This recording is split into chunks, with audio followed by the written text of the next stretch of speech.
संजीवी योजना से हो रहा इलाज, ना ही लाने रोकड़े और ना ही देना ब्याज।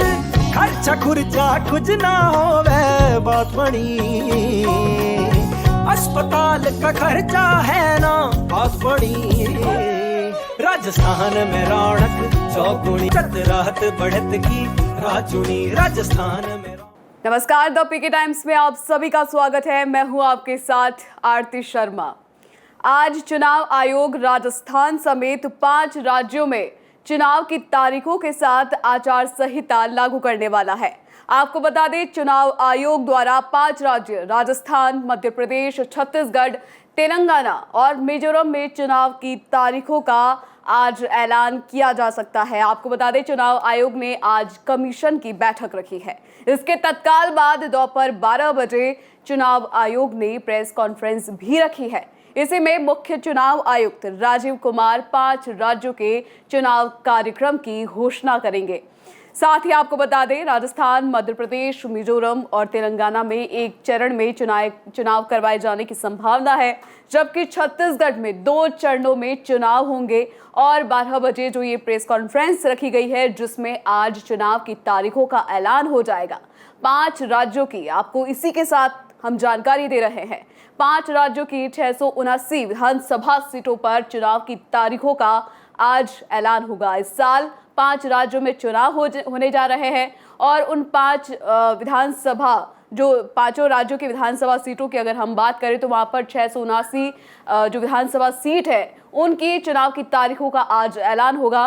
भारत का निर्वाचन आयोग आज 9 अक्टूबर को दोपहर 12 बजे प्रेस कॉन्फ्रेंस करेगा। मध्य प्रदेश, राजस्थान, तेलंगाना, छत्तीसगढ़ और मिजोरम वो राज्य है जहां विधानसभा चुनाव प्रस्तावित है। चुनाव आयोग की प्रेस कॉन्फ्रेंस में चुनावी शंखनाद के साथ ही वोटिंग युद्ध का जो काउंटडाउन है वो भी शुरू हो जाएगा। बता दें कि मध्य प्रदेश की 230, राजस्थान की 200, तेलंगाना की 119, छत्तीसगढ़ की 90 और मिजोरम की 40 विधानसभा सीटों पर चुनाव की घोषणा होने ही वाली है। 12 बजे ये प्रेस कॉन्फ्रेंस रखी गई है, जिसके अंदर आज चुनाव की तारीखों के ऐलान के साथ ही आचार संहिता लागू हो जाएगी।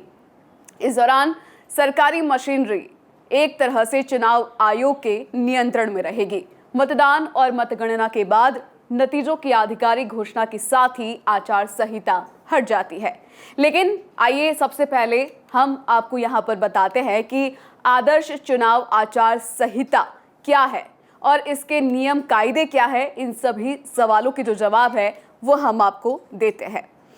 आदर्श आचार संहिता देश में स्वतंत्र और निष्पक्ष चुनाव करवाने के लिए चुनाव आयोग जो है कुछ नियम बनाता है। चुनाव आयोग इन्हीं के नियमों को आचार संहिता कहते हैं। साथ ही आपको बता दें, विधानसभा चुनाव के दौरान इन नियमों का पालन करना सरकार, नेता और राजनीतिक दलों की जिम्मेदारी होती है। आचार संहिता कब लागू होती है, आपको ये भी बताते हैं। आचार संहिता चुनाव की तारीख की घोषणा के साथ ही लागू हो जाती है। अलग अलग राज्यों की विधानसभा के चुनाव अलग अलग समय पर होते हैं और इसी के दौरान ये जो घोषणा है, आचार संहिता जो है वो लागू हो जाती है। जैसा कि हम सभी जानते हैं, 2023 में 5 राज्यों में चुनाव होने जाने हैं। वो 5 राज्यों के नाम भी हम आपको बता चुके हैं। और जैसे ही आज प्रेस कॉन्फ्रेंस में जो कि 12 बजे चुनाव आयोग द्वारा आयोजित की गई है, उसमें जैसे ही चुनावों का ऐलान होगा, आचार संहिता लगेगी, वैसे ही ये तमाम जो नियम है वो लागू हो जाएंगे। चुनाव आयोग के चुनाव कार्यक्रमों का ऐलान करते ही आचार संहिता हम लगातार आपको बता रहे हैं वो लागू हो जाएगी। लेकिन ये भी हम आपको जानकारी देते हैं कि ये आचार संहिता कब तक लगी रहेगी। आचार संहिता चुनाव प्रक्रिया के संपन्न होने तक लागू रहेगी। चुनाव की तारीख की घोषणा के साथ ही आचार संहिता जो है देश में लगती है और वोटों की गिनती होने तक वो जारी रहती है। आदर्श आचार संहिता की मुख्य विशेषताएं क्या है वो भी आपको बताते हैं। आदर्श आचार संहिता की मुख्य विशेषताएं निर्धारित करती है कि राजनीतिक दलों, निर्वाचन लड़ने वालों, अभ्यर्थियों और सत्ताधारी दलों को निर्वाचन प्रक्रिया के दौरान कैसा व्यवहार करना चाहिए। अर्थात निर्वाचन प्रक्रिया, बैठकें आयोजित करने, शोभा यात्राओं, मतदान दिवस गतिविधियों तथा सत्ताधारी दल के कामकाज इत्यादि के दौरान उनका सामान्य आचरण कैसा रहता है, चुनाव आयोग ये भी नियमों के तहत जो है रेखांकित करता है। अब बताते हैं आचार संहिता के मुख्य नियम क्या है, जिनकी पालना तमाम राजनीतिक दल जो है वो जरूर करते हैं। चुनाव आचार संहिता लागू होने के बाद कई नियम लागू हो जाते हैं। इनकी अवहेलना कोई भी राजनीतिक दल या राजनेता नहीं कर सकता। सार्वजनिक धन का इस्तेमाल किसी विशेष राजनीतिक दल या नेता को फायदा पहुंचाने वाले काम के लिए इसमें नहीं होगा। सरकारी गाड़ी, सरकारी विमान या सरकारी बंगले का इस्तेमाल चुनाव प्रचार के लिए नहीं किया जाएगा। सरकारी घोषणा, लोकार्पण, शिलान्यास पर रोक लग जाती है। कोई भी नेता चुनावी रैली में धर्म या जाति के नाम पर वोट नहीं मांग सकता। इसी के साथ आपको बताते हैं कि किसी भी राजनीतिक दल, प्रत्याशी, राजनेता या समर्थकों को रैली करने से पहले पुलिस से अनुमति लेनी होती है। किसी भी चुनावी रैली में धर्म, जाति के नाम पर वोट नहीं मांगे जाएंगे। मंत्री अपने आधिकारिक दौरे को चुनाव प्रचार में शामिल नहीं कर सकेंगे और न चुनाव प्रचार कार्य में सरकारी तंत्र का प्रयोग करेंगे। कोई भी केंद्र या राज्य सरकार का मंत्री आधिकारिक चर्चा के लिए निर्वाचन कार्य में लगे अधिकारी को नहीं बुला सकेगा। किसी भी मंत्री को चुनाव के दौरान निजी या आधिकारिक दौरे पर पायलट कार या किसी रंग की बीकन लाइट के उपयोग की अनुमति नहीं होगी। चुनाव के दौरान योजना के तहत निधि एमपी, एमएलए फंड से जारी नहीं होगी। साथ ही सरकारी राशि का इस्तेमाल किसी विशेष राजनीतिक दल या उम्मीदवार को फायदा पहुंचाने के लिए नहीं किया जा सकेगा। साथ ही आपको बता दें, सरकारी विमान या सरकारी बंगले का उपयोग चुनाव प्रचार के लिए नहीं किया जा सकता। 2018 की तरह बताया जा रहा है। ये तमाम जो पहले नियम है हमने वो आपको बता दिए हैं, लेकिन बताया जा रहा है कि 2018 की तरह एक चरण में चुनाव संभव हो सकता है। सूत्रों के मुताबिक वर्ष 2018 में हुए विधानसभा चुनावों की तर्ज पर इस बार भी राजस्थान, मिजोरम, तेलंगाना और मध्य प्रदेश में एक चरण तथा नक्सल प्रभावित छत्तीसगढ़ में 2 चरणों में मतदान हो सकता है।